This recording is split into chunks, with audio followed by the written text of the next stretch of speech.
Holy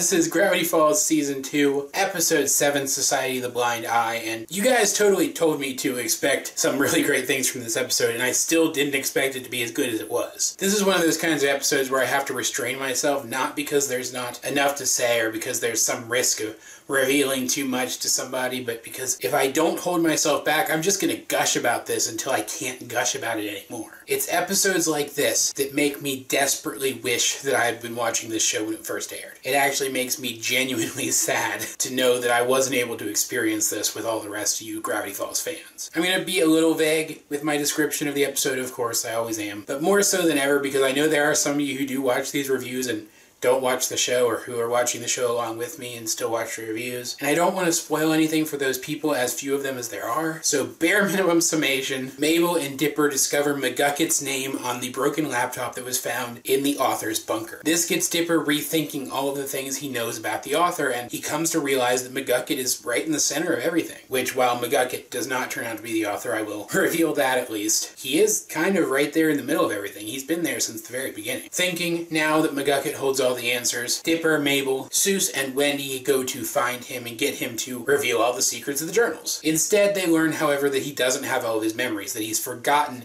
everything that happened to him before a certain point in time. This leads them to discover a secret society of Gravity Falls citizens, known as the Society of the Blind Eye, which exists specifically to remove memories of supernatural things from the people in the town. Their long-forgotten founder founded the society so that the townspeople who didn't know how to get rid of the supernatural elements in town could better live with those supernatural occurrences by choosing to have their memories of them erased. But erased isn't even the right word. The memories are removed and stored. And that means that McGucket's memories still exist somewhere. And in fact, the storage device containing his memories is found, leading to a confrontation between the heroes and the society. Now, I'm not going to reveal who was in the secret society or what happened to the secret society at the end of this. I will point out, though, that Mabel almost erased her own memories here, which I think is an interesting character choice. She was reminded early in this episode of Mermando, and therefore of all of her failed summer romances and wanted to forget them. And I mention that now because it's going to be important a little bit later. It's very clear that the memory removal device, this memory gun, causes brain damage over time the more it's used on a person, which means obviously McGucket is the way he is because of this memory gun. He must have used it on himself many, many times. So I don't think it's really much of a surprise when it's revealed by his memories that he is the one who founded the Society of the Blind Eye. However, what was a bit of a surprise was that he actually worked as the assistant to the author for, it seems like, quite some time, and had knowledge of everything that the author was doing, including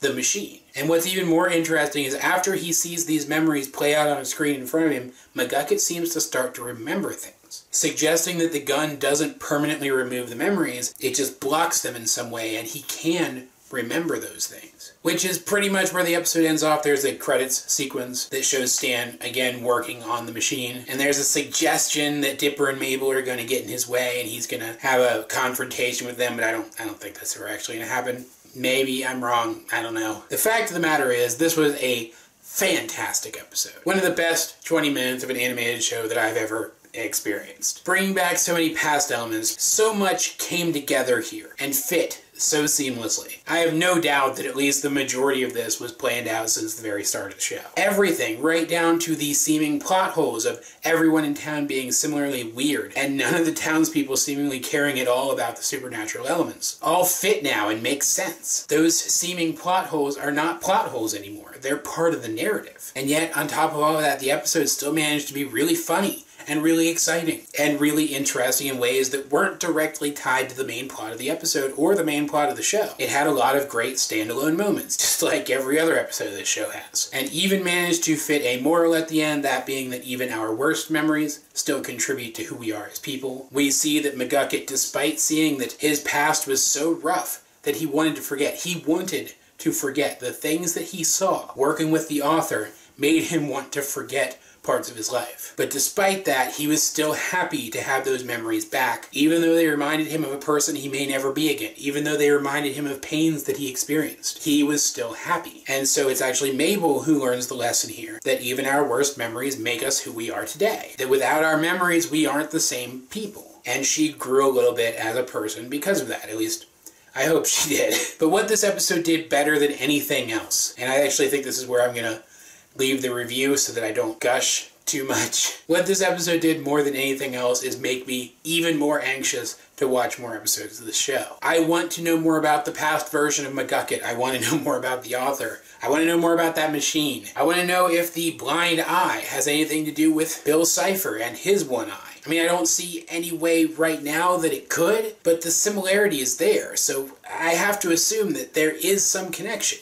right? I have no idea where the elements that this episode brought to the show overall are taking the show, but I am certainly as excited as I have ever been to follow those details to wherever they're taking us. Like, to the point that I almost want to stop doing these reviews and analyses of these episodes and just sit back and binge watch all of them. I'm not going to, because I love you guys, but I want to, and I think that's probably the highest praise that I could ever give a show like this. If you are watching these reviews without having ever seen this show, it's probably a little late to change that now. We're 7 episodes into the final season, after all, but go watch it.